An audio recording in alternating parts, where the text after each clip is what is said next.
Okay. Let's go now to the next question. Next question is given by Mr. Alan. What's his surname?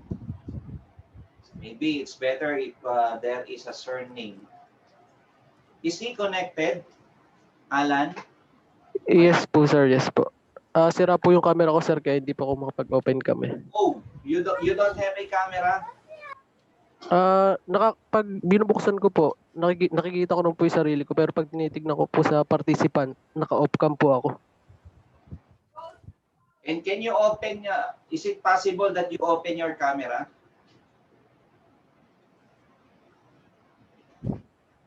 Alan, there.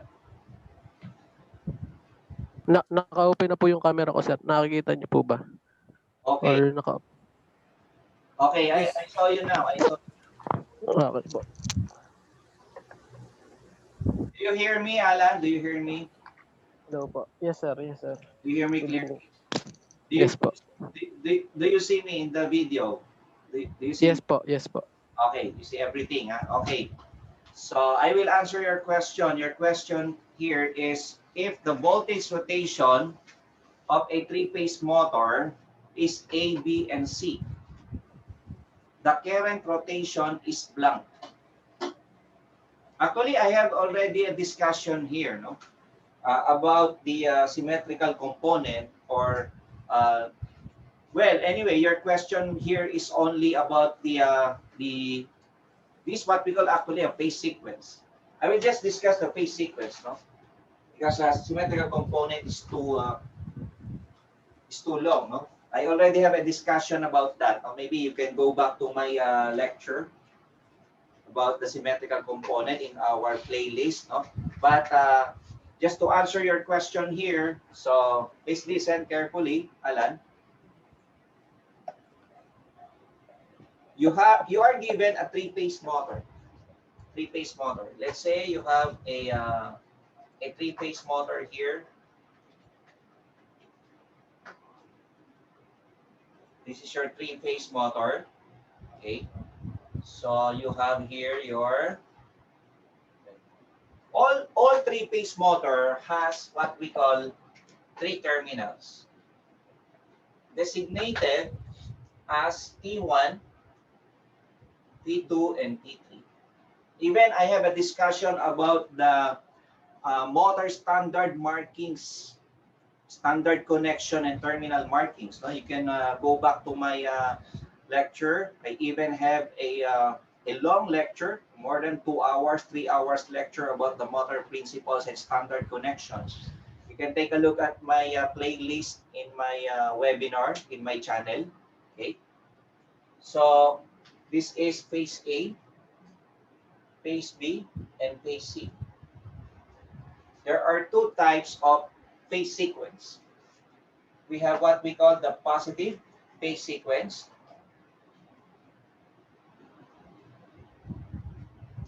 and we have what we call the negative phase sequence.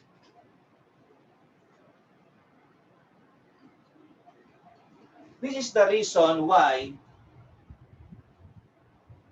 you have to consider the phase sequence. If you want to change the direction of rotation of a three-phase motor, you have to consider that. There is a board exam question in the registered electrical engineer and registered master electrician. There is a question: how to reverse the direction of rotation of a three-phase motor. I'll give you the answer now. Interchange any two leads. Interchange any two leads. You have three leads here. You have to interchange any of the three leads. You may interchange AB or BC or CA. You may do that. You may do that. Okay? So, by the way, what is a phase sequence? What is a phase sequence? Let's take a look here. Let us consider we have a phase sequence here. Let's say you will see here that there is a current flowing. You will have here your IA, you will have here your IB,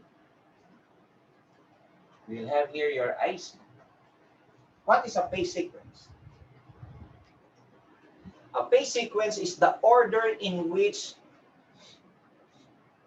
the currents and the voltages comes to their respective values. Let's say you have your IA. You have your IA or EA. It can be IA, it can be current, or it can be voltage.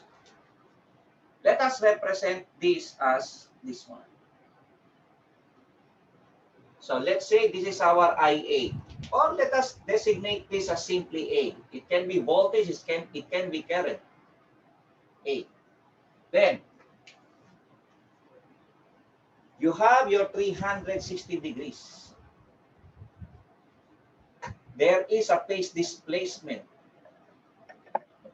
between each phases. If I mean phase, these are A, B, and C. 360 degrees divided by 3. So you will come up with a phase displacement of 120 degrees between A, IA, IB, IC, or BA, BB, or BC. Okay? This is our IA. And then after, we all know from this point up to this point, this is 180 degrees. And this is also 180. So from the origin going here, that is actually 360 degrees. Okay. We have here a sine wave, meaning it changes from positive to negative. This is the magnitude of the current, let's say. There is a time it is 0. There is a time it is maximum, positive maximum, negative maximum. Okay? That's why the current moves back and forth. Okay? Maybe you can take a look at my basic AC circuit discussion, no? In my one of my webinar. So, you will have here your phase A. What about for phase B? After 120 electrical degrees, or 120 degrees here, 180, this is something like this one. So this is phase B. Our basis is the starting point of the waveform. This is the starting point. It is the point wherein the next point is going to the positive direction. What about here? This sine wave. That sine wave, it has this starting point. So their phase displacement is 120 degrees. This is 120 degrees. From this point up to this point. I have to apologize to our electricians. This is quite a deep study because this is being discussed in electrical engineering. I think around third year or fourth year in college. Okay. So, well, anyway, if you have a theoretical background, there is no problem. So, don't worry, I will make it easier for you to understand also. Because there are some electricians, we have some participants who are electricians. Not all of our participants are electrical engineering students or graduates. No? So we have some electricians there.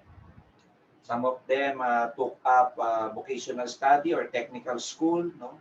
So, well, this is an advanced study for you, not unless you will enroll to our master electrician review. Okay. So let's continue this. This is phase A, phase B.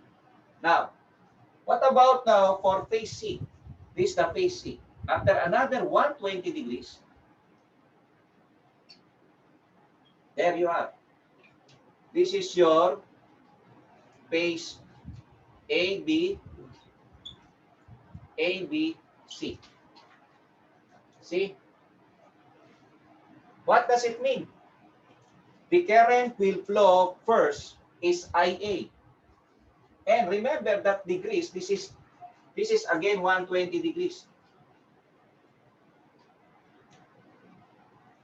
This is 120 degrees.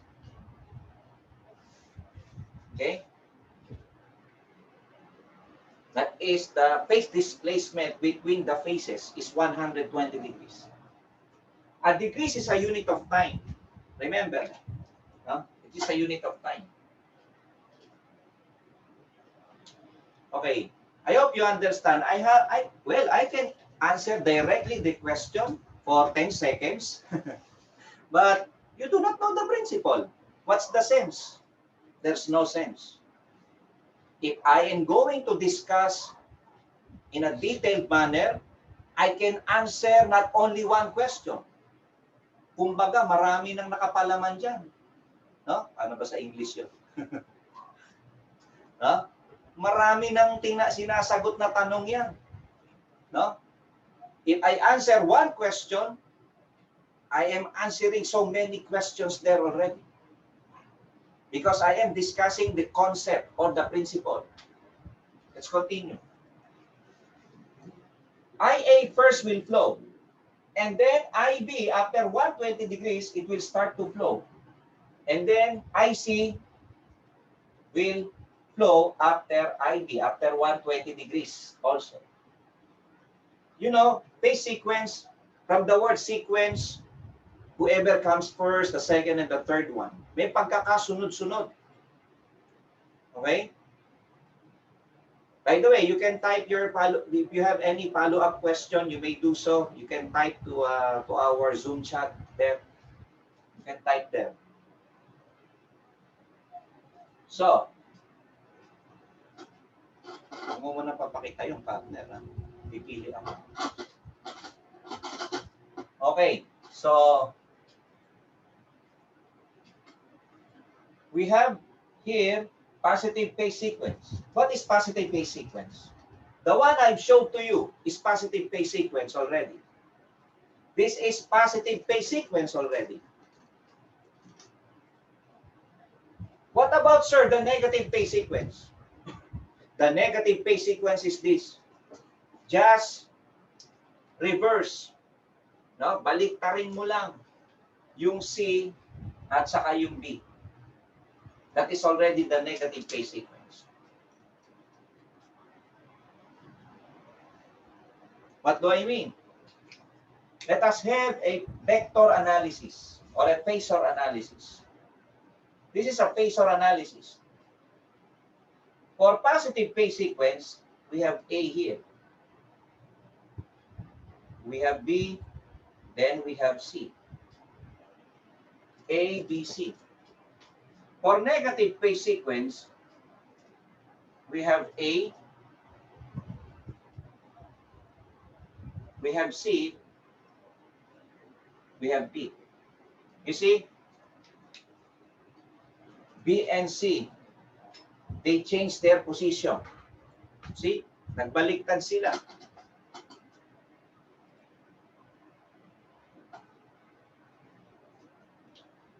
I will have here a guide. Let's say the red one. You see, the red line here is my guide. My reference line, I should say. Let's take a look.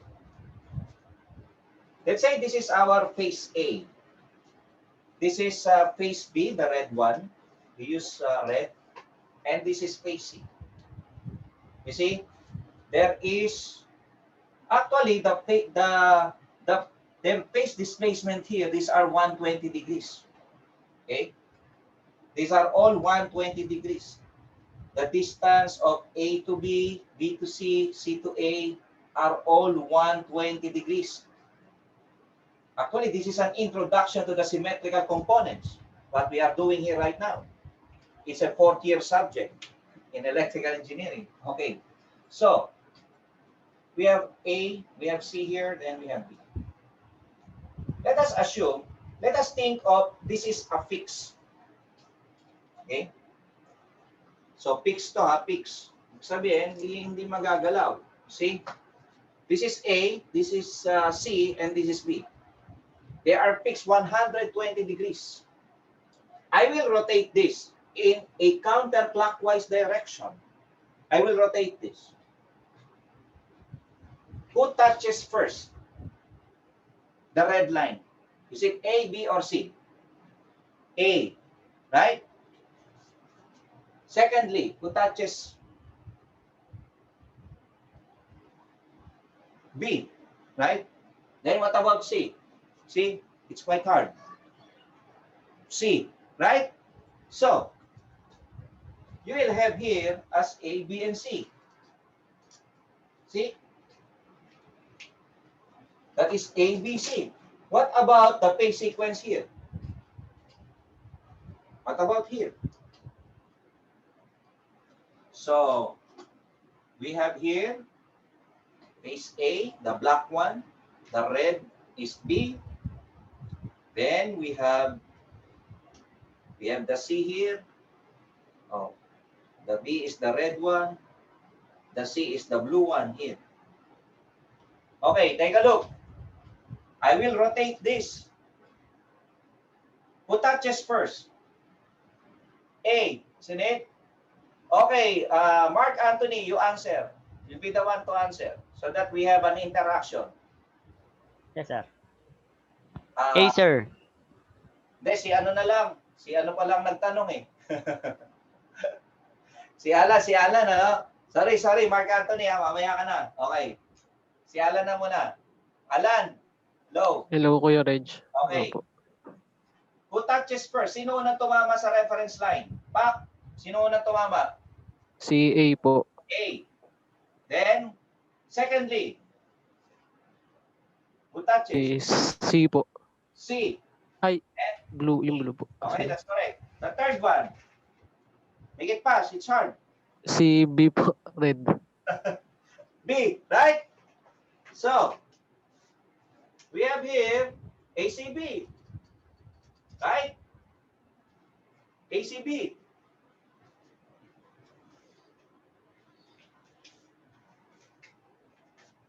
Now, Alan, take a look here. I will repeat this. ABC, ABC, ABC. That is a positive phase sequence, right? What about for negative phase sequence? I will repeat this. ACB, ACB, and then another ACB. Remember this, Alan. ABC is equal to BCA is equal to CAB. Did you see that, Alan? I will write it down. Yes po. ABC is equal to what? BCA po. BCA is equal to CAB. Right? CAB. What about here? ACB, that's equal to BAC is equal to CBA. Are you working, Alan? Are you working? Yes po. Yes. So this is the favorite of all employees, the CBA. Right? Collective Bargaining Agreement. There will be a lot of benefits if you tackle the CBA. Okay? Okay, now. These are negative. All of these are just the same. Negative phase sequence. All of these are just the same. Positive phase sequence. Positive phase sequence. They are just the same. I think I can answer now the question. Or maybe later. I want to make it as complete as possible, as I can. What is the relevance of this in changing the direction of rotation of a three-phase motor. What is the relevance of this? There is electrician. He will answer a student, an electrical student asking him a question. How to reverse, hey electrician, how to reverse the direction of rotation of a three-phase motor? That's easy. Just change any two terminals. Then you will see that it will move in opposite direction. Counterclockwise, it will become a clockwise rotation. The electrician will answer that. Oh, really? Yes, that's my answer. What more? Oh, that is my answer. That's my experience. The one asking question is an electrical engineering student. You have to know a deeper answer to it. There should be a scientific explanation. Take a look here. Actually, that is a correct answer. But if we dig deeper, interchange any two leads, what will happen now? Shall we say, I will interchange any two leads? Oh, by the way, first, let us prove that this is a positive phase sequence. This setup, this close up this portion. This is a positive phase sequence. Who touches terminal 1 of the motor? Who touches? Phase A. You see, A. Who touches terminal 2? B. Or simply IB. T3. C. Or IC. What about if I am going to interchange the two leads? I will make it as, I will interchange A and B. See? Who touches terminal 1? That is connected to what? I mean, it's already connected to B, right? Okay, Alan, you answer me. You answer me. So that we have an interaction here. Terminal 1 now is connected where? Saan siya konektado, Alan? A, B, C. Hello po, hello po. Medyo chubby po, chubby. Where is it connected? The terminal 1 is connected where? B po sir, sa B. B, Okay. phase B. B. Terminal 2 is connected where? It is connected to Sa phase A po. phase A. Okay. Terminal 3, of course, still doesn't change. C. Take a look here. Take a look. We have here ABC. Before, we have ABC because that is positive phase sequence. No question about that. When we interchange A and B, so you will have here BAC, right? Alan? Opo. BAC. Take a look. But where is BAC now? BAC now is a negative phase sequence. Earlier, that is ABC, which is positive phase sequence. See? Now, it becomes BAC. You interchange A and B. What if I will interchange? I will interchange B and C. What will happen? I will interchange BC. There. Who touches A? Alan? Doon pa rin po sa A sir. Of course, yes. Who touches B? I mean, terminal 2 of the motor. That will be now connected to Phase C po. C. Okay. Terminal 3 is now connected to Phase B po. B. So you will see here that there is ACB. Right, Alan? ACB. But where is ACB? That is in negative phase sequence here. You see? Earlier, it is ABC. Originally, it is ABC. Let's say the motor is moving clockwise. When you reverse any two leads, it becomes counterclockwise. What if we change A and C? Let's see what will happen. Ano mangyayari? Tingnan natin. So, A and C. There. C. Okay, lastly, Alan, Terminal 1 now is connected to what? Phase C po. Phase C. Okay. C po. Terminal 2 is connected to Sa B, phase B po. Doon B. pa rin po. Okay. Terminal 3 is connected where? Sa phase A po. Okay, phase A. So you will see here, collective bargaining agreement, right? CBA. And CBA is found here on the negative phase sequence. You see, it's not only just interchange any two leads. Why it becomes a reverse in rotation? Because the phase sequence interchange. Because of the sequence of flow of the current. Kumbaga kasi may nakaka-apekto yung direksyon ng ikot ng motor sa sa yung sequence ng pagdaloy, yung pagkakasunod-sunod ng pagdaloy ng kuryente. No? Nakaka-apekto yun sa rotation. So, that is the effect of phase sequence to the motor rotation. When you change from positive to negative or negative positive, vice versa, because you are changing the phase sequence. Phase sequence is very important in rotating machinery. Okay? It's very important. It affects the rotation.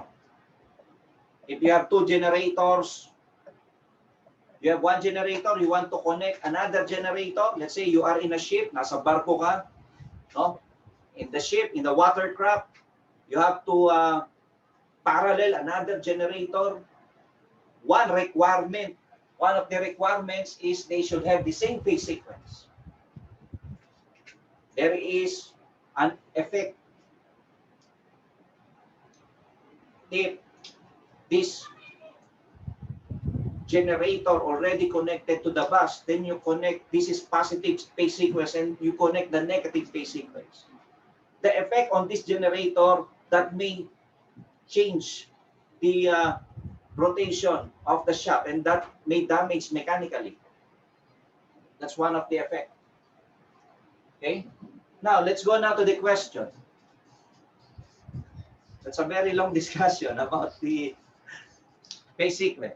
Okay. If voltage rotation of a three-phase motor is ABC. Okay. ABC, di ba?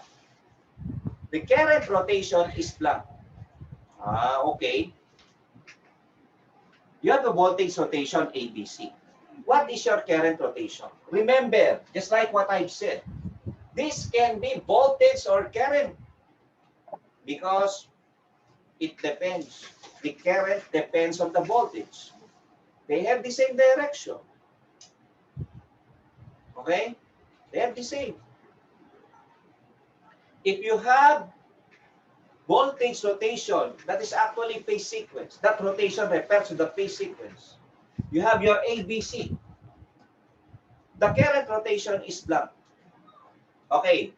What is CBA for letter A? Alan, you'll be the one to answer. What is CBA based on what we studied? Alan? Hello po, hello po. What is CBA? Positive or negative phase sequence? Sa negative phase sequence po. Okay. Negative phase sequence. Our given is ABC. That is positive phase sequence, right? So therefore, Yes po. we have to find positive phase sequence among A, B, C, and D. So let us eliminate letter A. Right? Alan? Apo. Okay, what is Apo. letter B? Letter B is BCA. I will go first with BAC, letter D. What is BAC, Alan? Sa negative phase sequence po. What? For letter C, we have ACB. What is ACB, Alan? ACB Sa is, negative phase sequence din po. what is letter D? Negative phase sequence. What is BCA? Sa positive po. So Sa therefore, positive po. Positive sequence. what is the answer? What Letter B. Letter B po.